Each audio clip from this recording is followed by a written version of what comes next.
Today's video was inspired by a comment from one of our subscribers.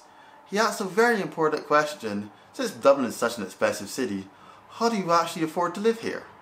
Hi everyone, I'm the Rum. And I'm the Wine. We're an expat couple living here in Dublin, Ireland for the past 3 years. We make videos twice a week about what it's like to live in Ireland, tips for moving to Ireland, as well once you get here to thrive and live your best life. So if you want to see more videos about Ireland, make sure to subscribe and ring the notification bell.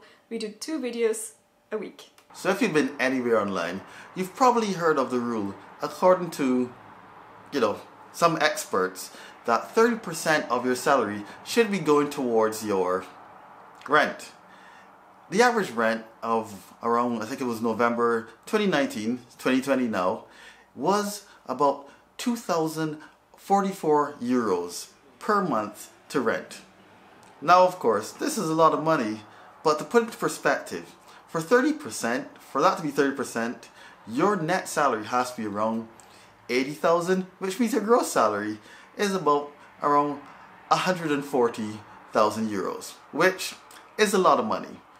A lot of money that us and most people who've just moved to Dublin don't currently have. So we're going to give you some tips about how you can actually live a bit easier in this city while renting. I've updated Neighbourhood Finder on our website, links below of course, this week. So do check out to see some more up-to-date prices of what it's like to live in several of the neighbourhoods in the Dublin district areas. So we came up with 6 tips on how to afford living in Dublin, especially renting in Dublin.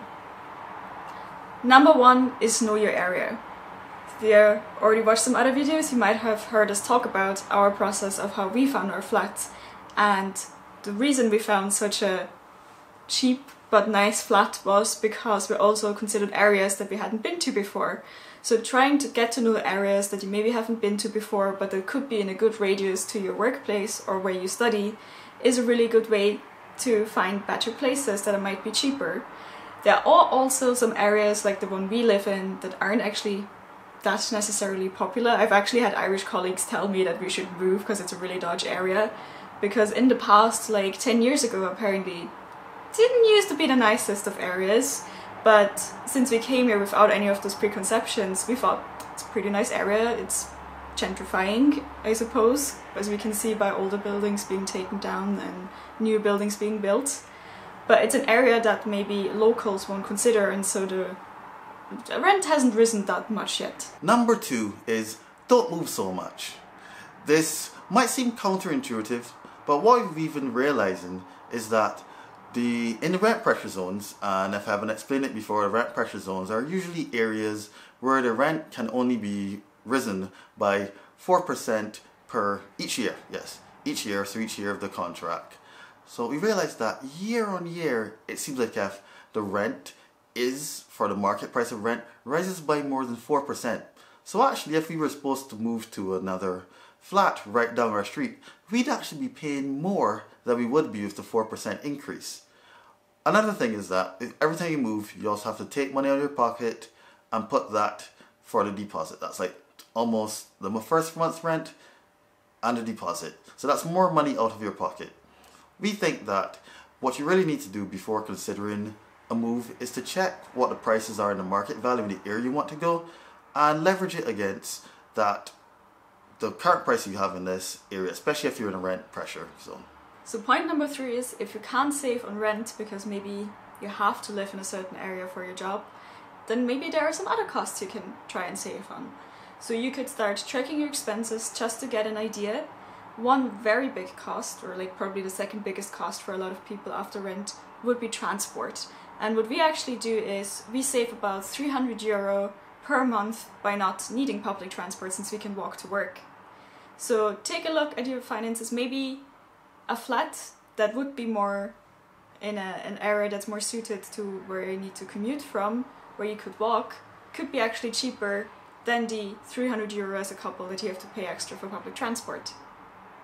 One of the most definitive ways that you can actually lower your rent is by making a compromise and sharing a flat with other people. Now, it's not the most glamorous thing, but what will happen is that you will probably in some cases, sometimes even like half the amount that you will pay as rent, especially if you're going to rent by yourself. Of course, you may have to deal with different personalities and the trials and tribulations that come with living with a group of people. But however, this can actually work out a bit in your favor. We found that two of us, we're a couple, but at the same time we're sharing a house. We'd actually realized that from some of our colleagues that are living single by themselves, even in private rooms, by sharing, especially if you're a couple, if you can share a room, that will cut down your price as well, so you can save even more money by renting that way. So the next point on our list is also a bit of a lifestyle choice. You could have the option of moving further out, and by further out I don't just mean the suburbs of Dublin.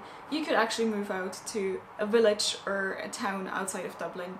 So I've heard from my friends of my colleagues, so not actually people I've met to do this, but people have told me, I don't know how reliable it is, that there are quite a few people who'd commute in from cities like Dundalk because the living costs are that much cheaper there, and they still have to job in Dublin, and they make it maybe even a Dublin salary to very cheap living costs.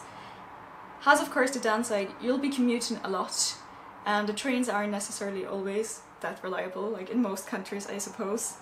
But more than that is as well, if you have your friends, your spare time activities in Dublin, in the city centre, it can be tricky to keep up with that. So it's very much a lifestyle choice. Do you want to live in a smaller village, or do you also have your own friends and family there, or are you more a city person who'd love to stay out late and not have to think about when the last train home will leave? And our final tip is increasing your income. Yeah, it's the most obvious thing, but also probably one of the more difficult ones to do. But if you're living here for a longer period of time, it is something that you can definitely work towards. Whether it's having a side hustle or a side gig or some sort of freelancing to make some money on the side, or even studying and getting some sort of certification while you're still working, getting a certification so that for the next job you move on to, that you can actually command a higher salary. On our own side, this is one of the things that we've been doing and hope to do as we progress through our careers here to help meet the rising costs of Dublin. So some other things to increase your income that you could do is also investing. Let us know in the comments if that's something you're interested in us talking about more, because we started doing that last year. And one small thing, although it usually takes a lot of courage, is there a way for you to increase your salary in your current job? When was the last time you asked for a salary raise? Maybe it's time to do that again. So those were our tips on how to make it more affordable for yourself to rent in Dublin. Let us know in the comments if you have any other tips, or if you have other videos you'd like us to make. Make sure to subscribe, hit the notification bell so we can see you again next week. And until then, bye! Bis später! Do do do do do do do do do do do do do do do do do